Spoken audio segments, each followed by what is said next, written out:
11th standard students, officially अभी आप लोग 11th स्टैंडर्ड नहीं है, फिर भी हमें इतना कॉन्फिडेंस है कि आप 11th स्टैंडर्ड में आ चुके हैं। आपका बहुत बढ़िया रिजल्ट आने वाला है। 10th स्टैंडर्ड 100% आप बहुत एक्सलेंट परसेंटेज से क्वालिफाई होने वाले हैं। So all the students, welcome to the D Kiran chemistry classes and Kiran sir, now we are going to start our 11th chemistry course, which is useful for NEET, JEE and CET. So here, whatever the course chemistry is prescribed for the syllabus, 11th chemistry,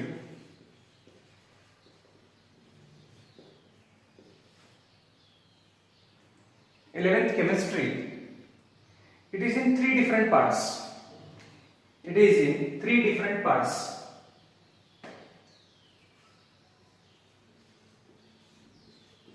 Physical chemistry, organic chemistry and inorganic chemistry. Physical, organic and inorganic. Physical, organic आणि inorganic असे 3 भाग असतात केमिस्ट्रीमध्ये. मग ते 11वी आहे किंवा 12वी आहे, ह्या 3 वेगवेगळ्या भागामध्ये हे डिवाइडेड आहे. काही chapter physical, certain chapters organic, certain chapter inorganic. So like this it is divided. in this part the study of elements, periodic table, the study of different groups, different elements, which is already you studied from 10th standard. Periodic table चा अभ्यास तुम्हाला या ठिकाणी होता. You used to study different elements, their properties. Simply shortcut. This is okay. This is like calculation part, physical. It is a tool for chemistry. Actually, physical chemistry is called as a tool for chemistry. Here there are many different concepts like mole concept, states of matter, different states and all, surface chemistry, thermodynamics, like these topics it comes. Where it is a physical part and calculation it includes. इसमें ना calculation होता है दोस्तों, इसमें ना study of elements होता है जो इम्पोर्टेंट है और आपके लिए थोड़ा सा डिफिकल्ट हो सकता है. Organic, which is not studied in detail in 10th standard. 10वीं में इसके बारे में ज्यादा से स्टडी नहीं होता है. The study of carbon compound. Organic का मतलब क्या है? Study of carbon compounds. Study of carbon compounds जो कि डिफिकल्ट है, थोड़ा सा नया है अपने लिए, थोड़ा अलग सा है, जो कि ये थोड़ा सा हमें 10वीं में इंट्रोड्यूस हो चुका है. ये भी हमें थोड़ा सा इजी आता है. क्यों? तो एटॉमिक स्ट्रक्चर है which is known to us. उसमें रुदरफोर्ड है, बोर्स मॉडल वगैरह वगैरह यहाँ पर था अपने को 10वीं तक. यहाँ थोड़ा बहुत उसका इंपॉर्टेंस पता है अपने को, एटॉमिक नंबर वगैरह. लेकिन ये जो पार्ट है थोड़ा सा टोटली नया है, न्यू है. So my dear students, from this first lecture, from this first video lecture I am going to start. हमें यहाँ पर देखना है डिटेल में कि दोस्तों ऑर्गेनिक जो है वो पार्ट हमें स्टार्ट करना है, ऑर्गेनिक का पार्ट. और उस ऑर्गेनिक में जो भी जितना भी बेसिक्स है वो हमें यहाँ पर स्टडी करना है. तो ऑर्गेनिक का मतलब क्या है? उसका पुराना डेफिनेशन क्या था? ऑर्गेनिक का मतलब क्या है? What is the old definition of organic? The compounds which can only derive from living organism, plants or animals, called as organic substances or organic compounds. compounds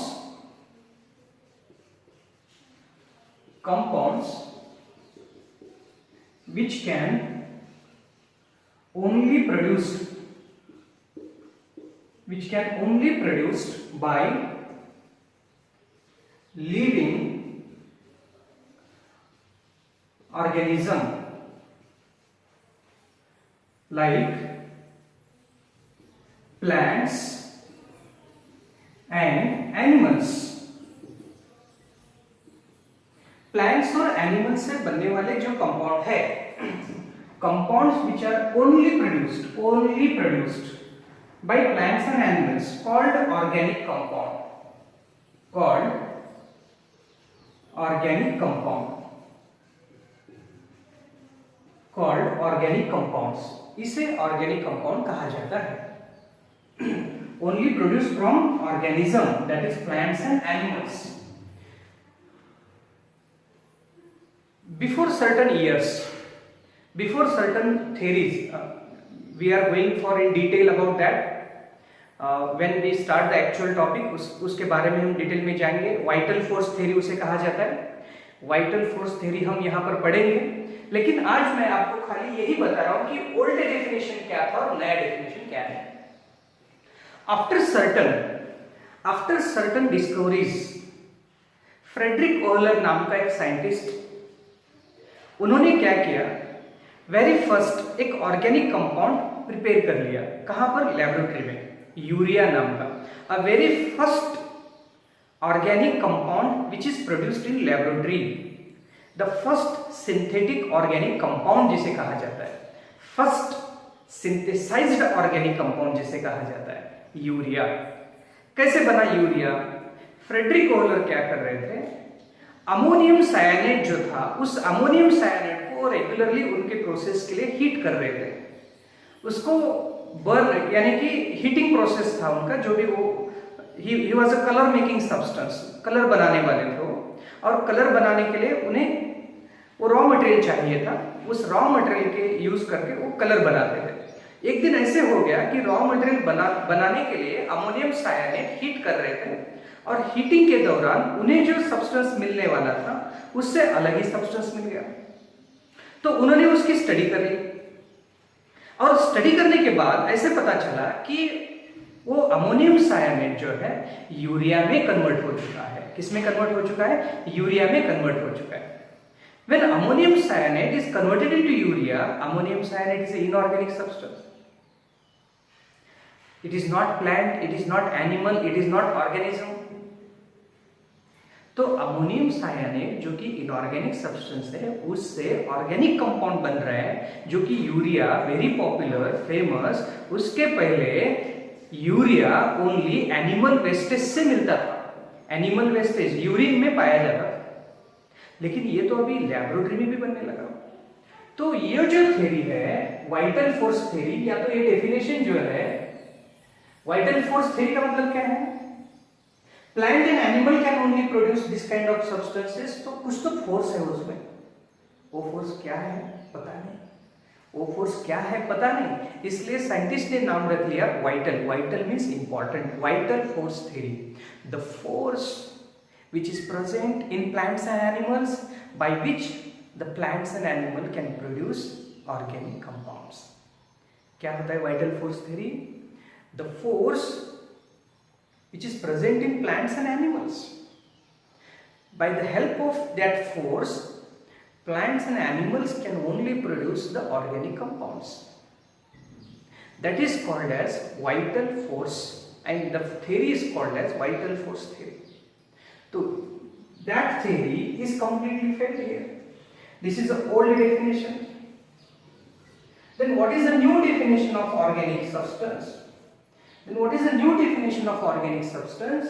According to new definition, the organic compounds, क्या होते हैं organic compounds? What are the organic compounds? A branch of chemistry which deals with the study of what is organic chemistry or what is organic compounds. A branch of chemistry which deals with the study of carbon and carbon compounds or derivative of carbon compounds, called as organic chemistry, and the compounds called as organic compounds. Branch of chemistry, branch of chemistry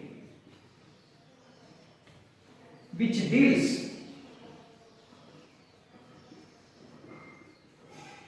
which deals with the study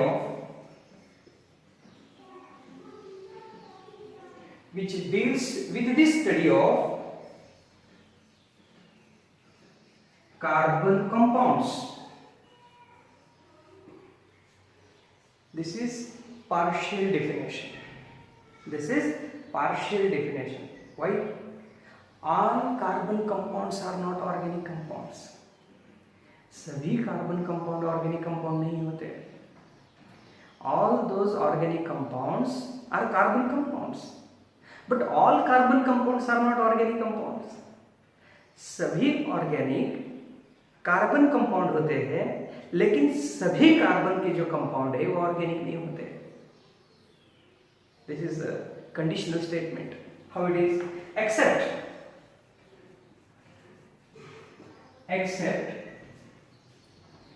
carbonates,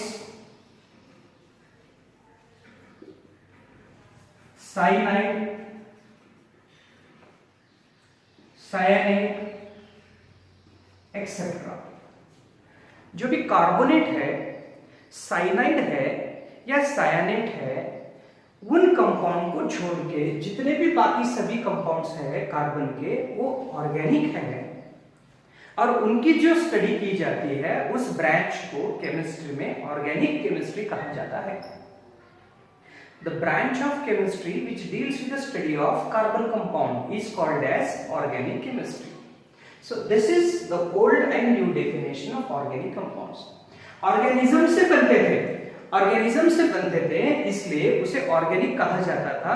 अभी तो organism और non organism दोनों से बनते हैं, फिर भी non organic रखा. नेम चेंज नहीं होने वाला. नेम जो हम यूज कर रहे थे ऑर्गेनिक, वो ऐसे ही कंटिन्यू हो रहा है, लेकिन कंपाउंड जो बन रहे हैं वो ऑर्गेनिज्म से भी बन रहे हैं और नॉन ऑर्गेनिज्म से भी बन रहे हैं. Compounds from organism as well as non organism, non living system, but name remains organic as it is. Okay, so dear friends, this is what the very basic about the chemistry in 11th standard. What we are going to study, that is physical, organic, inorganic, three different parts. Next, what is physical? It is helpful for the study of chemistry. What is organic? Is the study of carbon compounds. There are many carbon compounds, different type of carbon compounds that we'll see one by one. And inorganic जो है वो inorganic है study of elements, study of periodic table, study of different blocks, S block, P block, D and F block, study of chemical bonding, study of coordination compounds. ये जो भी है वो सभी inorganic में आता है. और हमें यहाँ पर इंटरेस्ट है अभी बेसिकली हमें ऑर्गेनिक के बारे में पढ़ना है. सो चलिए अभी हम देखते हैं आगे का पार्ट. राइट,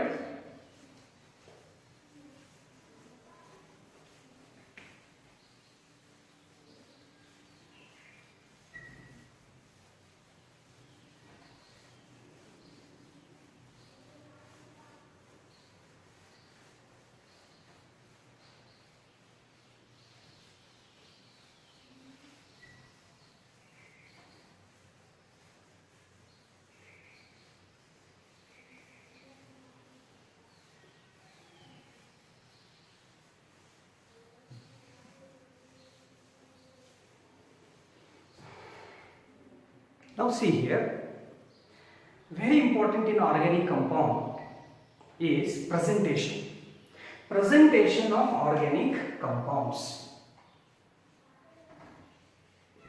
रिप्रेजेंटेशन भी कह सकते हैं आप. Presentation of organic compound.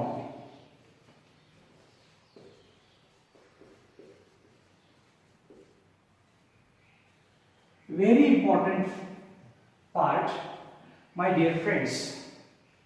Very important part है. क्यों? One organic compound can be presented in different way. एक ऑर्गेनिक कंपाउंड जो होता है वो बहुत ही अलग अलग तरीके में प्रेजेंट किया जाता है. मतलब ऑर्गेनिक कंपाउंड जो है वो डिफरेंट स्टाइल में आपके सामने आने वाला है. और जब कोई चीज़ अलग अलग स्टाइल में, अलग अलग फॉर्मेट में अपने सामने आता है तो पहचानने में दिक्कत होता है. पहचान कौन, राइट, व्हाट इज दैट, पहचान कौन। अरे कैसे भी पहचान लेंगे हम इतने परफेक्ट है कि कैसे भी पहचाने, तो कैसे भी आ जाए, किसी भी रूप में आ जाए, तो बहरूपिया बन के आ जाए, नो टेंशन। तो ऑर्गेनिक कंपाउंड क्या है, बहरूपिया है, डिफरेंट स्टाइल में आता है। अभी देखिए एक एग्जांपल देता हूं मैं। एक कंपाउंड है, हम उसे क्या कहते हैं, बेंजीन। शायद आपने सुना होगा नाम बेंजीन। उसको ऐसे बेंजीन लिखा जाता है, उसी को ऐसे भी लिखा जाता है C6H6, ऐसे भी लिखा जाता है। उसी को ऐसे लिखा जाता है CH single bond, CH double bond, CH single bond, फिर डबल बॉन्ड, फिर सिंगल बॉन्ड, और फिर यहां पर डबल बॉन्ड, ऐसे लिखा जाता है। और उसे ऐसे भी लिखा जाता है, the same one is writing in this way.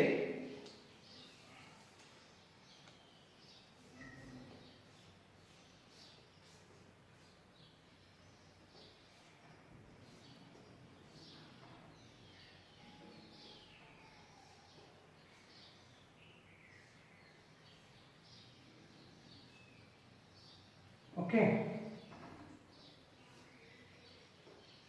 कितने फॉर्मेट हो गए, 1 2 3 4। सो इतने अलग अलग स्टाइल में अगर कोई कंपाउंड अगर लिख रहे हैं, किसी क्वेश्चन में अगर आ रहा है, तो अपने को दिक्कत होता है, it is difficult to understand. So it is very important, that is the very basic difficulty for 11th standard student. 11th standard students के लिए वो सबसे डिफिकल्ट कंडीशन है, डिफिकल्टी है। क्या डिफिकल्टी है कि कंपाउंड को हमें पहचानने में डिफिकल्टी होता है। We are facing difficulty to understand the compound if it is coming in different style, different presentation. अलग अलग प्रेजेंटेशन में अगर कंपाउंड आ रहा है तो हमें डिफिकल्ट होता है। सपोज बेंजीन मैंने हर वक्त ऐसे ही लिखा है, या तो बेंजीन को मैंने ऐसे ही समझ लिया, हर वक्त ऐसे ही देखा है, तो हमें पता नहीं है ये बेंजीन होता है, हमें पता नहीं ये भी बेंजीन होता है। That is a problem. So my dear friends, आपकी वो जो दिक्कत है, आपका वो जो प्रॉब्लम है, आज हम यहाँ पर सॉल्व करने वाले हैं कि कितने अलग अलग तरीके से एक कंपाउंड को प्रेजेंट किया जाता है, कितने अलग अलग तरीके से एक कंपाउंड को प्रेजेंट किया जाता है, वो आज हम यहाँ पर देखेंगे। ओके, पहला प्रेजेंटेशन है मॉलिक्यूलर फॉर्मूला। मॉलिक्यूलर फॉर्मूला, पहला जो प्रेजेंटेशन है वो है molecular formula. The first presentation is molecular formula. Second presentation है एम्पिरिकल फॉर्मूला। एम्पिरिकल फॉर्मूला, आपको लग रहा होगा कि ये फॉर्मूला मतलब क्या है, यहाँ पर कुछ फॉर्मूलाज है क्या जो हम पहले पढ़ते थे मैथ्स में, फिजिक्स में, वो फॉर्मूला का बात नहीं है। यहाँ पर जो प्रेजेंटेशन करते हैं उसको फॉर्मूला कहा जाता है। ऑर्गेनिक कंपाउंड को जो आप रिप्रेजेंट करते हो उसको फॉर्मूला कहा जाता है। Empirical formula, skeletal formula, skeletal formula. 10th standard तक जो भी आपको स्ट्रक्चर प्रेजेंटेशन पता था वो ये है। whichever organic compound presentation you have studied up to 10th standard, that is this skeletal formula। next होता है condensed formula। next होता है condensed formula, और next होता है structural formula.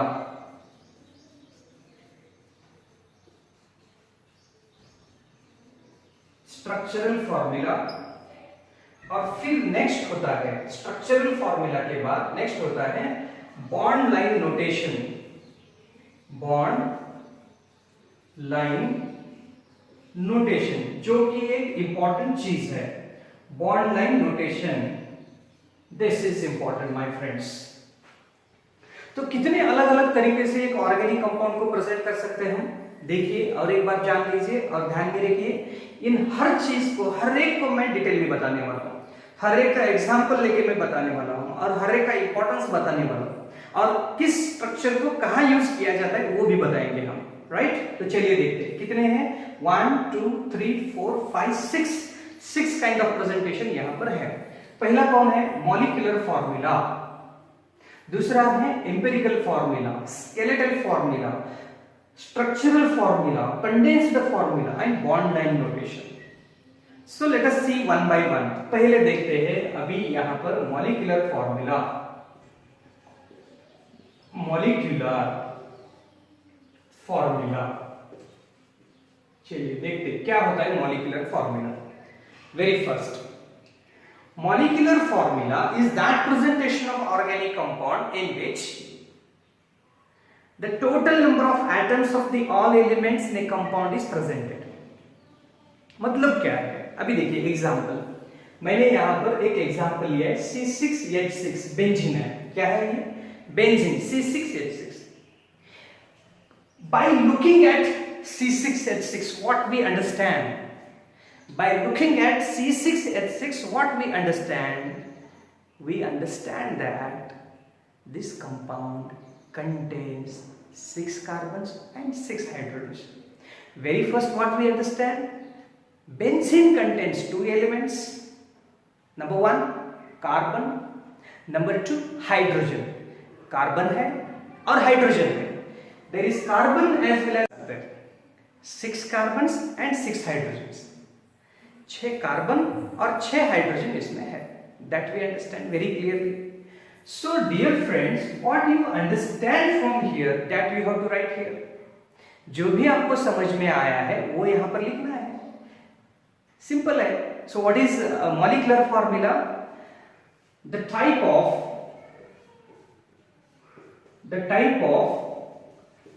Representation, type of representation in which number of atoms of all elements in organic compound is presented, called molecular formula।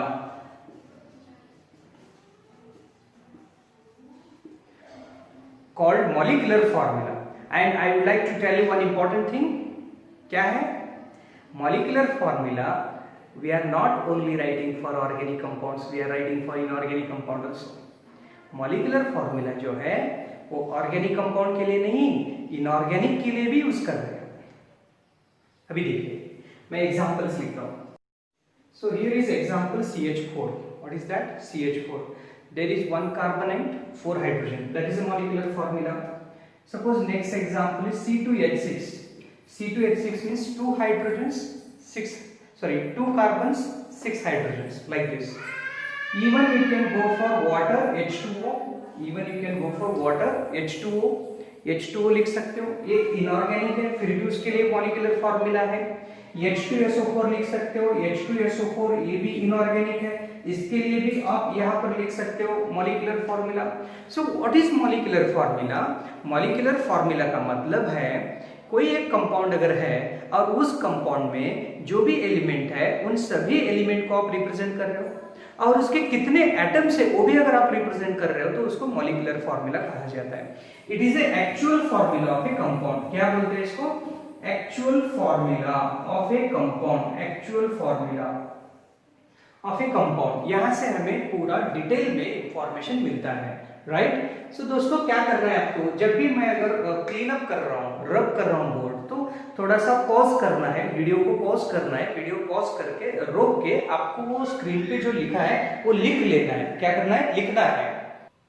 अभी आपको जो भी स्क्रीन पे दिख रहा है वो पूरा लिख के लेना है, राइट। सो ये हो गया मॉलिक्यूलर फॉर्मूला के बारे में। This is about the molecular formula कि मॉलिक्यूलर फॉर्मूला किसे कहा जाता है। सो जब भी हम ऐसे number of carbon, number of hydrogen लिखते हैं, जितने भी एटम्स है अलग अलग एलिमेंट्स के अगर लिख रहे हैं तो मॉलिक्यूलर फॉर्मूला है, ओके। तो अभी हम नेक्स्ट जाएंगे यहाँ पर, वो है एम्पिरिकल फॉर्मूला की तरफ जाएंगे।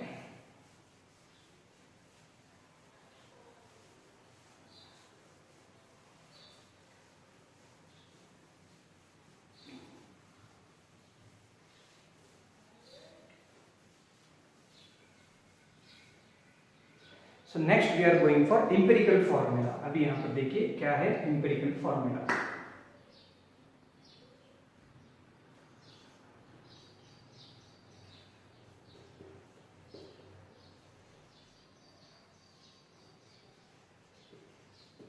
Empirical formula.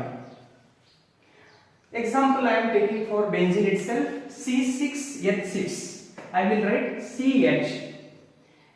For benzene, if you want to write empirical formula, that is CH. अगर बेंजीन के बारे में आपको एम्पिरिकल फॉर्मूला लिखना है तो क्या होता है, CH होता है।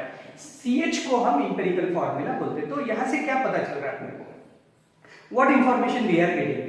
One thing we are getting, that is benzene में कार्बन है, हाइड्रोजन है, लेकिन ये नहीं पता चला एग्जैक्टली यहाँ पर कि कितने हाइड्रोजन है और कितने कार्बन है। क्यों? मैंने ओनली CH लिखा है और यहाँ पर क्या लिखा था मैंने, C6H6 ऐसे लिखा था। क्या लिखा था मैंने? C6H6 ऐसे लिखा था। सो डियर फ्रेंड्स, इस इंपेरिकल फॉर्मूला और इस मॉलिक्यूलर फॉर्मूला में क्या डिफरेंस है वो देखेंगे। अगर इन दोनों का सिंपलेस्ट रेशियो अगर आप बनाओगे, C6H6 का सिंपलेस्ट रेशियो अगर आप बनाओगे तो क्या होगा? Simplest ratio 1:1। क्या होगा वो? 1:1। 1 carbon with respective with 1 hydrogen. एक कार्बन के लिए एक हाइड्रोजन यहाँ पे है, उसे हम कहते हैं सिंपल रेशियो। सो क्या रिप्रेजेंट करता है empirical formula? A type of representation,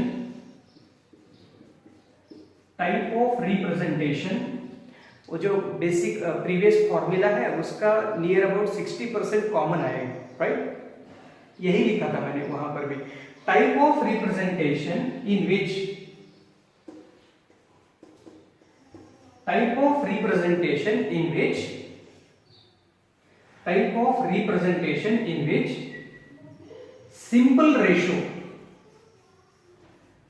simple ratio of atoms of different element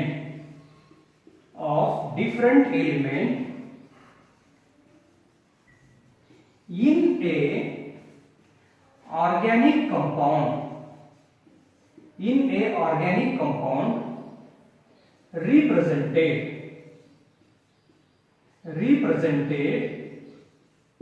called as element in a organic compound represented called as empirical formula। empirical formula उसे क्या कहेंगे? empirical formula कहेंगे। that is called as empirical formula। so यहाँ पर एक चीज clear cut है। what is that? it is not actual formula। it is not actual formula। ये actual formula नहीं है। what is next? more than one compound may have same empirical formula।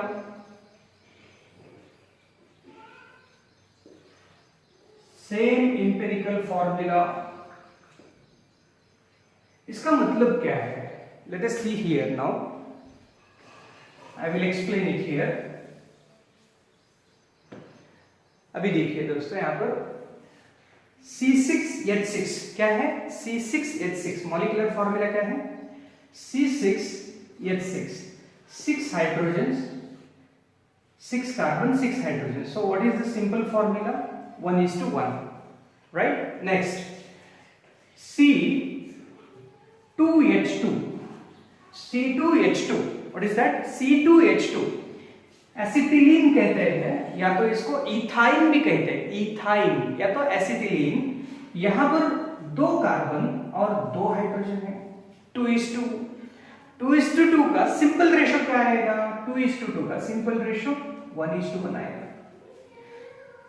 ये benzene है और ये इथीन, सॉरी इथाइन एसिटिलीन है, लेकिन दोनों का इंपेरिकल फॉर्मूला सेम है, दोनों का भी इंपेरिकल फॉर्मूला जो है वो सेम है। So dear friends, two different compounds they are having same formula, same empirical formula. What is this? More than one compound may have same empirical formula. Therefore empirical formula is not an actual formula. Why? अगर कोई हमें empirical formula अगर देता है तो पता नहीं चलता कि दोस्तों वो exactly कौन सा मॉलिक्यूल है, एक्चुअल फॉर्मूला नहीं है, that is not actual formula. If anybody is given us, कोई अगर हमें बोलता है कि बाबा ये CH है, तो CH है का मतलब क्या है, इथाइन है कि बेंजीन है, पता नहीं चलेगा, इसलिए वो एक्चुअल फॉर्मूला नहीं है। हाँ, कुछ ऐसे भी कंपाउंड होते हैं जिनका मॉलिक्यूलर फॉर्मूला और इंपेरिकल फॉर्मूला सेम होता है, कुछ ऐसे भी कंपाउंड होते हैं जिनका मॉलिक्यूलर फॉर्मूला और इंपेरिकल फॉर्मूला सेम होता है। एग्जांपल कौन है? वाटर का molecular formula empirical formula same है। CH4 empirical formula molecular formula same है, CCl4। तो ये सब कौन से कंपाउंड है जिनमें one of the element is one atom. यहां पर ऑक्सीजन 1 है, इससे सिंपल बनाना कोई नहीं होता है, इससे सिंपल हम नहीं बना सकते। यहां पर कार्बन 1 है, इससे सिंपल नहीं बना सकते। यहां पर कार्बन 1 है, इससे सिंपल हम नहीं बना सकते। That is what is called as, there are many compounds in which empirical formula and molecular formula both are same. empirical formula और molecular formula दोनों सेम है। ये दोनों सिंपल से है, बेसिक है, इंपॉर्टेंट है यहाँ पर। फिर सबसे इंपॉर्टेंट जो है अभी आगे वाले जो भी प्रेजेंटेशंस हैं, तो यहाँ पर डेली मैं हाफ एन आवर, आधा घंटा, 30 मिनट्स या 45 मिनट्स का वीडियो बनाऊंगा। तो today it is little bit a beginning day, introduction था, थोड़ा सा पहला दिन था, इसलिए ज़्यादा टेंशन नहीं दूंगा। सो 30 मिनट्स और 35 मिनट्स का वीडियो बनाएंगे। तो कल से हम शुरू करते हैं एक्चुअल पार्ट्स को। ये तो हो गया, अभी यहाँ से शुरू करते हैं next in next video lecture we are getting skeletal formula, condensed formula, structural formula क्या होता है एग्जैक्टली। तो यहाँ पर देखेंगे दोस्तों इन आगे का वीडियो में, और देखते रहिए, डेली देखते रहिए, सीक्वेंस से देख रहिए। Daily you are getting 4 PM, daily you are getting 4 PM exactly one video lecturer, and keep waiting and watch each and every lecturer sequentially, and then you will understand everything. And after 10 days and after 12 days I will take one test, one examination on the topic whatever I have covered here. Okay, so keep watching, subscribe करो, खुद subscribe करो YouTube channel या अपना Apple app download करो। मैंने तो बताया है कि कुछ दिन आप लोगों को 1 जुलाई तक तो फ्री में पढ़ाने का है, और 1 जुलाई के बाद यहाँ पर जो भी वीडियोस आएंगे वो सभी वीडियो अपने मोबाइल ऐप में आएंगे। जो भी अपने पास पेड स्टूडेंट्स रहते हैं, जो भी अपना फीस भरते हैं, उन लोगों को हम पासवर्ड और ID देंगे, उन्हीं को बाद में यहाँ पर वीडियोस दिखाई देंगे। ओके, तो डियर फ्रेंड्स, आप सब्सक्राइब करो, आपका फ्रेंड्स को सब्सक्राइब करने वालों, नियर एंड डियर वालों को, रिलेटिव्स को, सभी को वायरल कर डालो। आज से केमिस्ट्री सिंपल होने वाला है दोस्तों। Okay, stay home, stay safe.